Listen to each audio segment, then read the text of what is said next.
दोस्तों नमस्कार। यह दौर आमने सामने का है। यह दौर बायपोलर पॉलिटिक्स का है। यह दौर एक तरफ सेकुलरिज्म का नारा लगाने का है तो दूसरी तरफ हिंदुत्व का जिक्र करते हुए कॉम्युनल पॉलिटिक्स की दिशा में बढ़ने का भी है। यह दौर तमाम राजनीतिक दलों को अपने साथ लेकर एक तरफ सत्ता और दूसरी तरफ विपक्ष की फौज को खड़े करने का है। यह दौर एक तरफ प्रधानमंत्री नरेंद्र मोदी के बड़े कद का है जो रियल पॉलिटिक्स करते हैं, तो दूसरी तरफ राहुल गांधी की तस्वीर को चस्पा करके मॉरल पॉलिटिक्स के आश्रय इस देश की राजनीति को बदलने का है। और इन परिस्थितियों के भीतर संसद नर्व सेंटर बन चुका है। संसद चल रही है लेकिन प्रधानमंत्री संसद में नहीं आएंगे। प्रधानमंत्री तभी संसद में आएंगे जब उनकी मजबूरी होगी, यानी उनको बोलने का वक्त जब निर्धारित होगा वो जवाब देने जरूर पहुंचेंगे। तो क्या दूसरी तरफ की रणनीति भी इस दौर में बदल गई? जब प्रधानमंत्री संसद के भीतर मौजूद होंगे तभी राहुल गांधी भाषण देंगे, क्योंकि निगाहों में और निशाने पर इस दौर में मोदी की सत्ता है, मोदी का कद है, मोदी की छवि है। और शायद यही वो वजह है कि इस देश के भीतर दर्जन भर मुद्दे ऐसे हैं जिस पर प्रधानमंत्री ने खामोशी बरती, और यह खामोशी यह सोचकर बरती कि उनके नहीं बोलने से मामला रफा दफा हो जाएगा या फिर उनके सहयोगी या फिर शोर शराबे के बीच बीजेपी के तमाम सांसद और मीडिया का ढोल इन बातों को नए रंग में रंग देगा। दरअसल यह रियल पॉलिटिक्स है, लेकिन राहुल गांधी मॉरल पॉलिटिक्स की दिशा में कई कदम आगे बढ़ चुके हैं।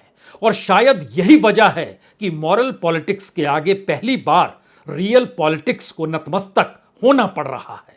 और आज जब अविश्वास प्रस्ताव रखा गया तो चंद मिनट पहले तक हर कोई यही मान रहा था कि राहुल गांधी शुरुआत करेंगे। इतना ही नहीं, बकायदा कांग्रेस के सोशल मीडिया विंग की तरफ से जारी भी कर दिया गया कि इस यूट्यूब पर इस दिशा में आप अपने तौर पर राहुल गांधी का भाषण लाइव सुन सकते हैं, लेकिन वह लिंक बंद था। सवाल है, यह रणनीति चंद मिनटों के भीतर बनी या फिर अब यह समझ में हर किसी को आ चुका है निशाने पर मोदी सरकार को लेने की जरूरत नहीं है, निशाने पर बीजेपी को लेने की जरूरत नहीं है, क्योंकि कहीं ना कहीं अगर इस पूरे सरकार के नर्व सेंटर के तौर पर खुद प्रधानमंत्री नरेंद्र मोदी ही सब कुछ है तो उनको सामने बैठाकर उनके बातों का जिक्र करते हुए अपनी बात को कहने का मजा कुछ और ही है। क्या यही रणनीति है?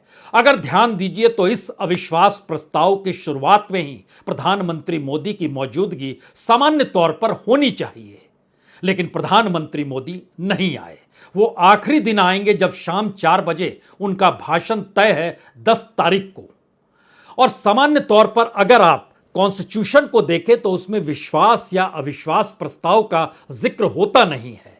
उसमें संविधान में बहुत साफ है कि सरकार यानी प्रधानमंत्री और उनका मंत्री परिषद लोकसभा के प्रति जवाबदेह होता है, यानी लोकसभा में जनता के प्रतिनिधि बैठते हैं, इसीलिए सरकार के पास इस सदन का विश्वास होना जरूरी है और इस पर भरोसा है या नहीं है, इसीलिए अविश्वास प्रस्ताव इस दौर में लाया गया। 17 घंटे तय किए गए हैं इस बहस को लेकर, जो आज दोपहर 12 बजे से शुरू हुए, कल भी इसी तरीके से शुरू होंगे और परसों यह मानकर चला जा रहा है कि 3 घंटे परसों और उसके बाद प्रधानमंत्री का भाषण, यानी 2 दिन 7-7 घंटे और तीसरे दिन जो है वह 3 घंटे और उसके बाद प्रधानमंत्री का जवाब और उसके बाद वोटिंग की परिस्थिति। लेकिन कांग्रेस की रणनीति बहुत साफ है कि अगर एक तरफ प्रधानमंत्री मोदी के इर्द गिर्द समूची राजनीतिक सत्ता आकर टिक चुकी है और गठबंधन चाहे वो एनडीए का हो या बाकी दलों का हो जो उनके साथ खड़े हुए हैं, उन सब के ठीक समानांतर विपक्ष का मतलब इस वक्त राहुल गांधी है। क्योंकि राहुल गांधी की राजनीति 2018 वाली राजनीति नहीं है। 2018 में भी अविश्वास प्रस्ताव लाया गया था और अगर उस दिन को याद कीजिएगा तो वो 20 जुलाई का दिन था। 20 जुलाई 2018, 11 घंटे तकरीबन बातचीत बहस चली और वो एक ही दिन में निपट गया। रात के तकरीबन 12 बजे उस पर फाइनली वोटिंग हुई थी और प्रधानमंत्री का जवाब आया था। उन सारी चीजों को इसलिए आज भूल जाइए क्योंकि 2018 में भी राहुल गांधी बोल रहे थे तो सामने प्रधानमंत्री मोदी बैठे हुए थे। उस वक्त वह प्रधानमंत्री के जुमलों का जिक्र कर रहे थे, लेकिन इस वक्त मसला सिर्फ जुमलों का नहीं है। इस हकीकत को राजनीतिक तौर पर बीजेपी भी समझ चुकी है और कांग्रेस भी समझ चुकी है। चाहे अनचाहे 2024 की दिशा में बढ़ते हुए कदम में आमने सामने बीजेपी और कांग्रेस ही खड़ी होगी और एक तरफ रियल पॉलिटिक्स को संभाले हुए प्रधानमंत्री मोदी होंगे और दूसरी तरफ राहुल गांधी मॉरल पॉलिटिक्स के साथ खड़े होंगे। हालांकि इस दौर में मणिपुर की परिस्थितियां कितनी विभत्स, कितनी त्रासदीपूर्ण, कितनी दर्द भरी है, यह कोई बताने की जरूरत नहीं है। जो पार्लियामेंट के सदन में कहा गया, यह बार बार अब रिपोर्टों के जरिए आ रही है। तमाम लोग जो वहां पर सांसद गए वह भी लौटकर बता रहे हैं। स्थितियां कितनी नाजुक है, उससे भी ज्यादा बड़ी नाजुक स्थिति प्रधानमंत्री की इस दौर में खामोशी है। अब यहां पर असल सवाल शुरू हो जाता है कि राहुल गांधी जिस रणनीति के साथ प्रधानमंत्री मोदी को दायरे में लेना चाहते हैं या कटघरे में खड़ा करना चाहते हैं, तो वह कौन सी बात प्रधानमंत्री मोदी को सामने बैठाकर कहना चाहते हैं। राहुल गांधी बहुत साफ तौर पर इस बात को पार्लियामेंट के भीतर ऐलान करना चाहते हैं जो पहला ऐलान उन्होंने अडानी और प्रधानमंत्री मोदी के रिश्तों को लेकर किया था। यकीनी तौर पर वो प्रधानमंत्री अडानी के हैं क्या, और क्या वाकई वो प्रधानमंत्री आरएसएस के हैं क्या वो प्रधानमंत्री कॉरपोरेट के हैं क्या। राहुल गांधी इसको खुले तौर पर रखना चाहते हैं क्योंकि जिस देश के भीतर में किसानों के साथ सरकार खड़ी नहीं होती है, महिलाओं के दर्द को समझती नहीं है, युवाओं के दर्द और उनकी बेरोजगारी के साथ सरकार के पास कोई विजन नहीं है, ऐसी परिस्थिति में प्रधानमंत्री की खामोशी अडानी कांड पे हो, महिला पहलवानों के साथ हुए यौन शोषण को लेकर हो, मणिपुर को लेकर हो, हरियाणा को लेकर हो, पंजाब, उत्तर प्रदेश, जहां जहां जो परिस्थितियां रहीं, या इस देश के भीतर में कॉरपोरेट का कर्ज लेकर भागने की परिस्थिति के साथ खड़ी हो, तो प्रधानमंत्री की परिभाषा मौजूदा वक्त में कौन सी गढ़ी जाए। राहुल गांधी इस सदन के भीतर क्या उन बातों को अब रखना चाहते हैं और चाहते हैं कि सामने प्रधानमंत्री मोदी की मौजूदगी हो, क्योंकि इस दौर का हर भाषण सबको पता है वह सोशल मीडिया में चलने लगेगा और 2024 के चुनाव तक वो चलेगा और वो एक रणनीति का हिस्सा दोनों तरफ से होगा। यानी राहुल गांधी 2018 वाले राहुल गांधी नहीं हैं और नरेंद्र मोदी 2018 वाले प्रधानमंत्री नहीं हैं। इस दौर में गवर्नेंस की बहुत सारी नीतियां किस नाले में डूब गई या किस गंगा तले तर गई, इनसे हटकर मौजूदा वक्त की परिस्थितियां कितनी नाजुक हो चली है, शायद इससे हर कोई अनभिज्ञ हो या नहीं हो। लेकिन आज जब भाषण देते वक्त सुप्रिया सूले ने तमाम बातों का जिक्र किया, इस सरकार के ऊपर कितना कर्ज है, उस कर्ज का चुकता कौन करेगा, किस तरीके से इकोनॉमी डूब गई है हर क्षेत्र को लेकर, उस दिशा में कौन बढ़ेगा। सिर्फ नारे लगाने से कि दुनिया की तीसरी बड़ी इकोनॉमी हो जाएंगे और उस बढ़ी हुई इकोनॉमी के भीतर 80 करोड़ लोगों को मुफ्त में अनाज देकर हम अपनी छाती को 56 इंच का बताएंगे, ऐसी परिस्थिति किसी देश के भीतर हो नहीं सकती है। लेकिन भारत की राजनीति के भीतर वह रेंग रही है। तो क्या राहुल गांधी अब यह चाहते हैं, कांग्रेस चाहती है, या कहें इंडिया ये चाहता है, जो इन्होंने अपने गठबंधन का नाम दिया है। और इस इंडिया नाम का डर अभी भी कैसे रेंग रहा है, यह आज की बैठक में भी नजर आया, जिस बैठक में प्रधानमंत्री की मौजूदगी अपने सांसदों के साथ थी, जिन्होंने इंडिया के बदले आज घमंडिया शब्द यूज किया। और आज 8 अगस्त का दिन है, क्विट इंडिया मूवमेंट 1942 याद कीजिए, आज ही के दिन शुरू हुआ था और उन्होंने क्विट इंडिया के साथ परिवार और करप्शन को जोड़ा है। और हर कोई जानता है कि बीजेपी के भीतर परिवारों से निकले हुए मौजूदा वक्त में कितने नेताओं की तादाद है। 56 नेताओं की मौजूदगी पार्लियामेंट के भीतर है और करप्शन का जिक्र होते ही तो एक बड़ी कतार करप्ट नेताओं को साथ बीजेपी कैसे लेकर चलती है, इसका भी जिक्र है। जिक्र तो आज यह भी हो गया पार्लियामेंट के भीतर कि 9 बरस में आपने 9 सरकारों को कैसे गिराया है। और मणिपुर की परिस्थिति जो खींची गई कांग्रेस के सांसद के जरिए, उसके बाद जो बीजेपी के जवाब निकलकर सांसदों के जरिए आए, इतना सतही जवाब, और इंडिया को ही टारगेट पर लेना है और गठबंधन में खड़े सहयोगियों को समझाना है कि देखो, तुम हमारे साथ आ जाते तो बेहतर है, तुम कांग्रेस के साथ कहां खड़े हो। इसका मतलब है कि सत्ता की धड़कनें यकीनी तौर पर बढ़ी हुई है। तो शायद अब इस परिस्थिति को एक एक करके समझने की कोशिश इसलिए जरूरी है क्योंकि हर कोई जानता है कि 9 बरस में 9 सरकारों को बीजेपी ने गिराया है, तो मौजूदा वक्त में रियल पॉलिटिक्स तो महाराष्ट्र की है, जहां पर एकनाथ शिंदे की सांसें अटकी हुई हैं। पता नहीं कल वो सीएम रहें या ना रहें, जब 14 विधायकों के बारे में फैसला आ जाएगा। दूसरी तरफ अजीत पवार की सांसें बड़ी हुई हैं कि अगर शरद पवार बार बार, जो इलेक्शन कमीशन को उन्होंने लेटर भी भेजा है उसमें लिखा है कि एनसीपी में कोई टूट नहीं हुई, तो मतलब एक झटके में टूटी हुई एनसीपी भी डगमगा जाएगी, जिस एनसीपी का नाम वो लेकर चल रहे हैं। स्थितियां तो नाजुक जरूर है, तो क्यों नहीं सीधे तौर पर उस छवि को कटघरे में खड़ा किया जाए जिसके लिए समूची मशक्कत अपने तौर पर बीजेपी के तमाम सांसद, मंत्री, नेता करते हैं, मीडिया करता है। इस देश के तमाम संस्थानों को लेकर जो रवैया सरकार का है, उस छवि को क्यों ना गिराया जाए। और जो परिवारवाद, तुष्टीकरण या भ्रष्टाचार का जिक्र अपने तौर पर प्रधानमंत्री मोदी अपने सांसदों से यह कहकर कर रहे हैं, आपको इन्हीं का जिक्र करना है। आपको इंडिया में साथ खड़े दलों के अंतर्विरोध को उभारना है। आपको बताना है कि यूपीए 1 और यूपीए 2 के दौर में और मौजूदा वक्त में बीजेपी के 1 और बीजेपी के 2 के दौर में कितनी रफ्तार के साथ हमने विकास किया है। राहुल गांधी की स्ट्रेटजी बहुत साफ है। देश के सामने जो मुश्किल हालात हैं, उस दिशा से सत्ता आंखें मूंद सकती है। वह अपने ग्लैमर के साथ, अपनी चकाचौंध के साथ अपनी उपलब्धियों का खाका एक अपने ही अंदाज में बता सकती है। जो डाटा कहां से आता है कोई नहीं जानता है, लेकिन फैक्ट वो उसे बतलाते हैं, और हर दूसरे भाषण में वो फैक्ट बदल भी जाते हैं। लेकिन फिर भी मीडिया अगर ढोल पीटने लगता है और संस्थान अगर खामोशी बरत लेते हैं, तो फिर उसके बाद आपके पास कोई दूसरा रास्ता होता नहीं कि जो सत्ता कह रही है चलो यही सही। राहुल गांधी की स्ट्रेटजी बहुत साफ है। वह साफ तौर पर इस बात को बताना चाहते हैं कि उनका प्रतिद्वंदी नरेंद्र मोदी नहीं है। वह चुनौती किसी को दे नहीं रहे हैं। वह सिर्फ इस देश की जुबान बनना चाहते हैं, इस देश की आवाज बनना चाहते हैं।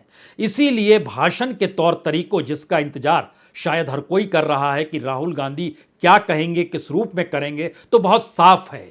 दरअसल आरएसएस की आइडियोलॉजी और आरएसएस के प्रचारक से प्रधानमंत्री बने हुए मोदी के पास सिवाय आरएसएस के प्रधानमंत्री बनने के अलावे कोई दूसरा रास्ता नहीं है।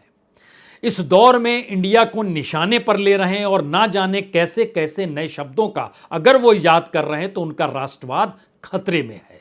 जिस राष्ट्रवाद के खालीपन और पोपुलिज्म के सहारे बीजेपी ने अपने आप को इस देश का बताया, जबकि इस देश के भीतर के तमाम रिसोर्सेस पर कब्जा कर लिया गया, इस देश के इंस्टीट्यूशंस पर कब्जा किया गया, इस देश की न्यायपालिका को अपने हिसाब से चलाने की कोशिश की गई, नौकरशाही को अपने अनुकूल कर लिया, सेना हो, चुनाव आयोग हो, स्कूल हो, कॉलेज हो।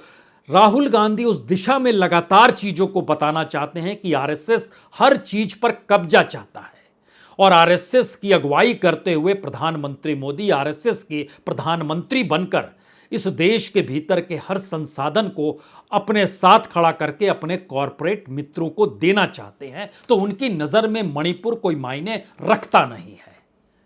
और अगर उनकी गैर मौजूदगी में राहुल गांधी भाषण देते हैं, तो फिर उसका मतलब क्या बचेगा। क्योंकि आज भी तैयारी बीजेपी की जो थी, वह बीजेपी के सांसद निशिकांत दुबे के जरिए जो तैयारी की गई थी, एक तरफ अगर राहुल गांधी एक भाषण देते मॉरल पॉलिटिक्स का, तो दूसरी तरफ रियल पॉलिटिक्स से भी डबल रियल पॉलिटिक्स को निशिकांत दुबे बताने की स्थिति में खड़े थे। यानी कोई अगर तमाम इंटेलेक्चुअलिज्म एस्पेक्ट से तमाम इस देश के मुश्किल हालातों को समझाना शुरू करे, तो सामने वाला एक ही काम कर सकता है। अगर उसी ने गड़बड़ी की है तो वो ठाके लगा सकता है, और ठाके लगाकर फिर मामले को काफूर करने की कोशिश करता है। शायद इसीलिए बीजेपी को आज झटका लगा कि क्यों नहीं राहुल गांधी ने शुरुआत की। लेकिन राहुल गांधी अगर प्रधानमंत्री मोदी का इंतजार कर रहे हैं और अगर प्रधानमंत्री मोदी यह समझ रहे हैं कि उनकी मौजूदगी अगर पार्लियामेंट के भीतर होती है और राहुल गांधी तब भाषण देते हैं, और चूंकि हर कोई जानता है कि इस देश के भीतर दर्जनों मुद्दे पर प्रधानमंत्री मोदी ने खामोशी बरती है, और उन मुद्दों को पॉइंट करते हुए अगर खुले तौर पर इस देश के प्रधानमंत्री मोदी को आरएसएस का प्रधानमंत्री और कॉरपोरेट के प्रधानमंत्री के तौर पर स्थापित कोई करने की दिशा में तथ्यों के साथ आ जाए, तो प्रधानमंत्री क्या जवाब देंगे? जाहिर तौर पर वो अपनी उपलब्धियों को बतलाने लगेंगे। उन उपलब्धियों के साथ जो आंकड़े पेश किए जाएंगे वह उनके अपने आंकड़े होंगे। उसमें लोगों का दर्द, लोगों का पसीना, लोगों का खून, लोगों की जिंदगी, इन सब की कहीं कोई शिरकत होगी ही नहीं। लेकिन अगर राहुल गांधी 10 तारीख का इंतजार कर रहे हैं कि वो तब बोलेंगे जब प्रधानमंत्री मौजूद होंगे, और सबको पता है कि प्रधानमंत्री मोदी अपने अधिकार के तहत सिर्फ बोलने के लिए वहां आ सकते हैं, यानी जब पूरी बहस खत्म हो जाए उसके तुरंत बाद उनकी एंट्री हो, तो शायद अब यह परिस्थिति बन गई है कि यह प्रधानमंत्री मोदी की राहुल गांधी के सामने सबसे बड़ी हार होगी।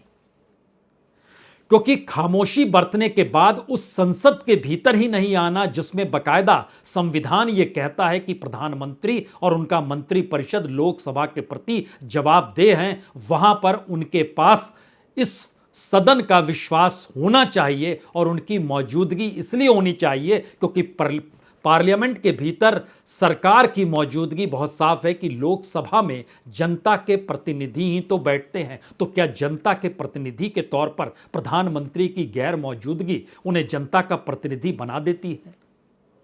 यह तमाम सांसद इस दौर में जिनको जितना वक्त मिला है वो लगातार आज भी कहेंगे, कल भी कहेंगे, और उसके बाद हर कोई इंतजार करेगा कि प्रधानमंत्री क्या कहेंगे, तो किसी के भी बोलने का क्या मतलब होगा। और पहली बार, शायद ऐसा पहली बार हो रहा है जब अविश्वास प्रस्ताव के दौर में इंतजार विपक्ष के नेता राहुल गांधी का हो रहा है कि वो क्या कहेंगे, और दूसरा इंतजार प्रधानमंत्री मोदी का हो रहा है कि वो पार्लियामेंट में कब आएंगे। ऐसी स्थिति भारत के इतिहास में इससे पहले किसी भी अविश्वास प्रस्ताव को परख लीजिए, ऐसी स्थिति कभी नहीं थी जो इस दौर में आकर खड़ी हो गई है।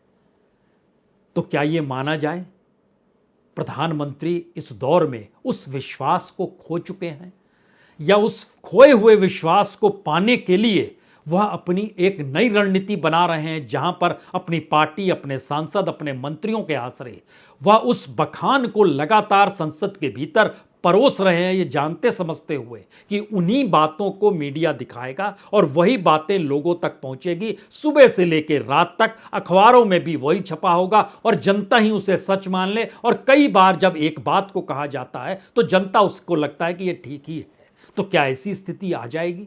या फिर दूसरी तरफ राहुल गांधी आज भी नहीं बोले, कल भी नहीं बोले, और फिर 10 तारीख को वो आखिरी वक्त तक इंतजार करने लगे और नारे लगने लगे पार्लियामेंट के भीतर में और बाहर में कि प्रधानमंत्री संसद में आइए, आइए, कम से कम सुनिए, आप बोल नहीं सकते हैं, मौन व्रत तोड़ नहीं सकते हैं, आप आइए तो सही। क्या यह नजारा भी हो सकता है?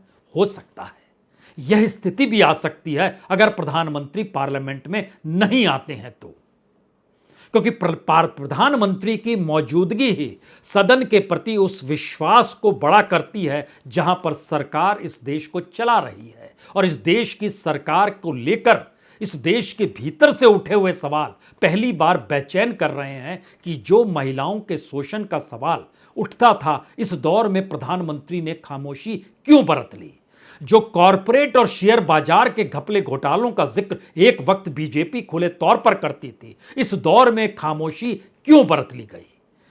और इसी दौर में एक ऐसा प्रांत बीते 3 महीनों से लगातार युद्ध स्थल बना हुआ है, और ऐसी परिस्थिति के भीतर प्रधानमंत्री ने खामोशी बरती है। तो यह भी समझ लीजिए, इस बदलती राजनीति के भीतर पहली बार एक ऐसी परिस्थिति बनी है जहां वार ऑफ पोजीशंस है, यानी अपनी अपनी जगह कैसे लेनी है, समेटनी है, इसकी राजनीति धीरे धीरे आगे बढ़ रही है।